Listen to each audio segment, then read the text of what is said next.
Bonjour, aujourd'hui je vais vous parler de switching, oui. Le switching du docteur Leroy parce qu'il est très simple et très efficace. Qu'est-ce que c'est que le switching? Ce sont des exercices qui vont modifier ce qui est négatif en positif, que ce soit dans ce que vous réalisez, dans ce que vous pensez, dans plein de choses. Et puis, ça amène beaucoup de choses. Il suffit de les demander. Je vous explique. Alors, il existe plusieurs exercices dans cette méthode.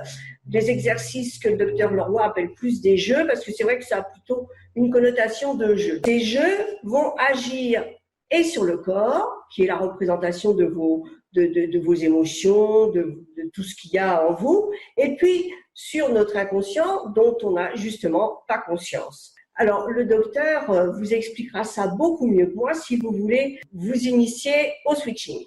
Moi, ça fait quelques semaines déjà que j'ai découvert le switching. Je suis vraiment enchantée de ce que je trouve dans ce cours. Les exercices sont simples, ils sont faciles, donc ce sont des jeux. Ça n'a qu'un inconvénient, c'est que comme ce sont des jeux, on a peut-être tendance à trouver que c'est trop simple et on n'y prête pas l'attention que l'on devrait lui donner.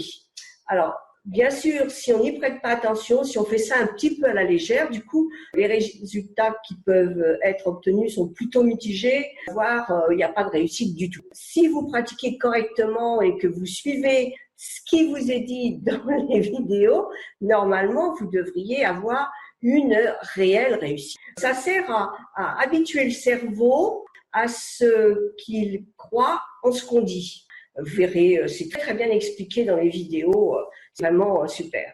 Il faut vraiment y mettre du cœur, sinon ça ne fonctionne pas.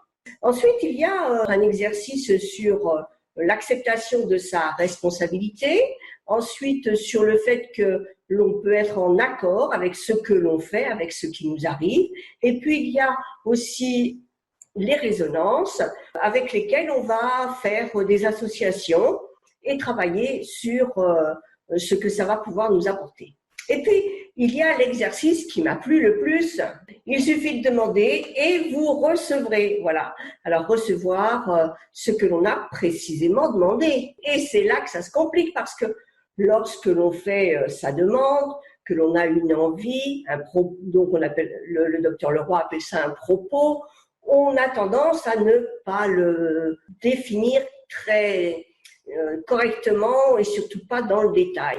Alors, pour le premier essai de cet exercice, j'avais demandé à trouver un foulard multicolore. Et donc, je n'y pensais plus et la semaine suivante, je vais promener ma petite chienne et je passe devant une école et sur les barrières qui protègent les enfants pour ne pas aller dans la rue, il y avait une écharpe multicolore, si l'on veut, puisqu'elle était dans différents rouges, mais c'est quand même multicolore puisque c'est différents rouges. Moi, j'aurais voulu plein de couleurs et ça, je ne l'ai pas précisé quand je l'ai demandé. Donc, j'ai eu ce que j'ai demandé, voilà. Donc, j'ai été très surprise d'avoir quand même un résultat avec cet exercice. Du coup, j'en ai refait d'autres. Alors, je me suis aperçue que lorsque l'on ne faisait pas de demande suffisamment précise et que l'on ne faisait pas l'exercice vraiment avec son cœur et avec la certitude que ça allait fonctionner, ça ne marche pas très bien. Il suffit simplement de le demander et surtout de vouloir que ça marche, comme tout, hein, voilà. Donc, si vous pouvez, essayez vous aussi cet exercice, c'est vraiment du top. Moi, j'ai trouvé ça vraiment très, très intéressant. Au départ, vous pouvez déjà regarder les 2 premières vidéos de ce cours. Elles sont gratuites. Il suffit juste de vous inscrire en cliquant sur le lien. Vous verrez, c'est quand même bluffant et super intéressant. Je vous souhaite une belle et douce journée. À bientôt!